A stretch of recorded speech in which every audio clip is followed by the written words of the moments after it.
Emirates announces a bold move investing over $1 billion in an extensive overhaul to keep their A380 fleet airborne, showcasing commitment amid aviation's evolving landscape. The comprehensive revamp aims to enhance passenger experience and operational efficiency, signaling confidence in sustaining the A380's legacy amidst industry shifts. This strategic investment reflects Emirates' dedication to elevating customer satisfaction and adapting to market demands. Although global airlines continue to retire the mammoth Airbus A380 in favor of more fuel-efficient twin-engine aircraft, Emirates is long from giving up on its flagship airplane.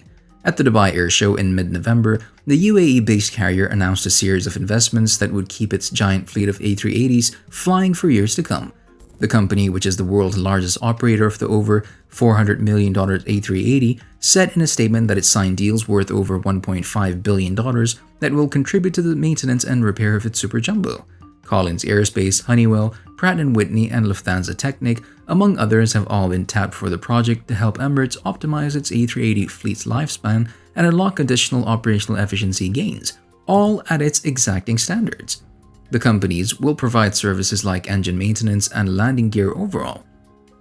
The A380 has been and will continue to be very much part of the Emirates story, company president Sir Tim Clark said in a press release. In total, the airline took 123 of the 251 double-deckers delivered, meaning it bought up nearly half of the world's A380s. Emirates still operates nearly 90 of its 119-strong Super Jumbo fleet, with plans to reinstate more in the coming months. Our continued commitment to and confidence in the A380 is why we're investing heavily to keep the fleet in optimal shape and pristine condition, Clark said.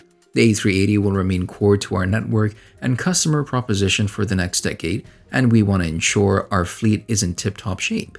The billion-dollar investment comes despite Airbus shutting down production of the A380 in 2021 after sending off its last double-decker to Emirates. The plane maker ended the A380 program for myriad reasons. Not only was the jet's popularity dwindling as airlines sought out more fuel-efficient airliners like the Airbus A350 and the Boeing 787, but the company was losing money on production. In the end, you have to face facts, and we could see that we were building A380s faster than people were ordering them. Bob Lang, Airbus's head of business analysis and market forecast, said in 2019. But despite the pandemic travel lull that proved to be the nail in the coffin for many A380 fleets, Emirates is doubling down. It sees the high-capacity long-haul aircraft as a key to powering its hub-and-spoke business model, especially as the post-pandemic travel boom continues to rage on. A handful of other carriers like British Airways, Qantas, and Korean Air are following Emirates' strategy using the A380 to maximize capacity on high-demand routes.